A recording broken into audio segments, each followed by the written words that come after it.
We've got a lot of things going on this week. We've got our fuel system all mocked up and just kind of sitting there as we kind of think through that process a little bit. We also Dad's been working on a gauge cluster panel for all of our gauges, but we're going to find out that this isn't quite right yet because of this, our control panel box, which he has all mocked up. You can kind of see there that the gauges are going to be kind of hard to see at that low of an angle with that big of a switch box, because all my switches are going to be on the top there, as you can see. And so we're probably going to have to redo that a little bit. But we did some reinforcement of the steering tower, so that's ready to be mounted in. The roll cage is ready to be mounted in. Here is going to be the front weight bracket. This piece is going to sit over the top of the whole fuel system, so you will not see any of the fuel pump or the gas tank or any of that stuff. And here's the X after he has that all tacked together, and that's ready to go in today. But first we're going to start with mounting the roll cage. He has the roll cage all tacked together really well. We want to drill the holes and get that mounted to the side rails and get all that put together. So we got it back into position, slid it back where it belongs, and we're just gonna drill some holes again today. A lot of hole drilling with this project, but that's what we wanted. Remember, we wanted this to be kind of like a kit system where you can take it apart and put it together and easily replace things if something happens to them. So the seat will be mounted to that eventually once we get the roll cage all bolted up. Now you can see here that how we did it. We're going to put 3 bolts, and that will basically hold that cage on top of the frame. It's going to be really solid, so in case something does happen, we know we're going to be safe. But now that we got the cage where we want it, the next thing is to get that seat in the right position. So we've got brackets mounted to the bottom of the seat, and now it's just setting it right where we want it, making sure we got it back as far as we need it.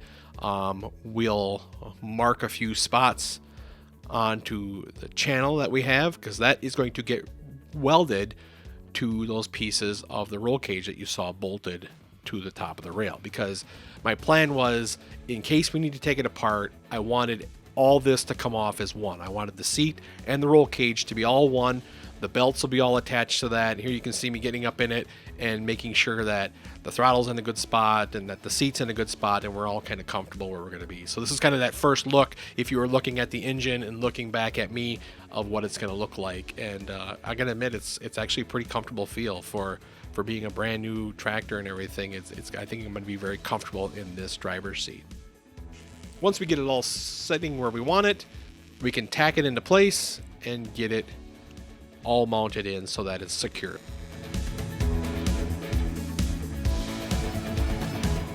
Now we're gonna mount that X brace in that we worked on last week. He was able to get that welded up and strong. He also was able to put the tab in there for the hitch, and you'll see here when I eventually walk around the back that where the hitch is coming out through that. But we get this into place, we measured it again, make sure everything was where it needed to be, and then we can weld it in. There you can see the tubing coming out, that'll be part of the hitch, and that's what the hitch will be mounted on. So, we got a lot of things accomplished just by getting this X completed in this little section. So once we get this tacked in, then eventually again too, that will all come out, it will all be welded up, and it'll all be put right back into place.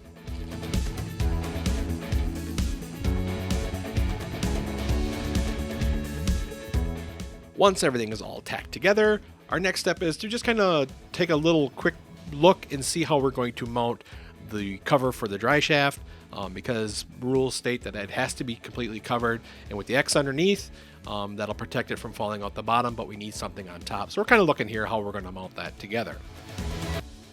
And after a long day, we decided, you know what, why don't we put a fender up there and see what that's going to look like. So we are going to be reusing the fenders from the old tractor because they are in great shape.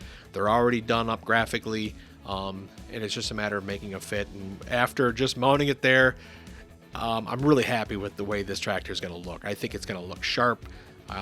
Everything's going to fit really nice. The fenders are actually going to work really well on this tractor. We've got a little bit of modifying to do to get them to work, but for the most part, they're actually going to fit into place pretty well, and I'm really happy about that. So yeah, we're really happy with the way this tractor's coming along, and we're getting close to that final weld up and tear down. So stay tuned.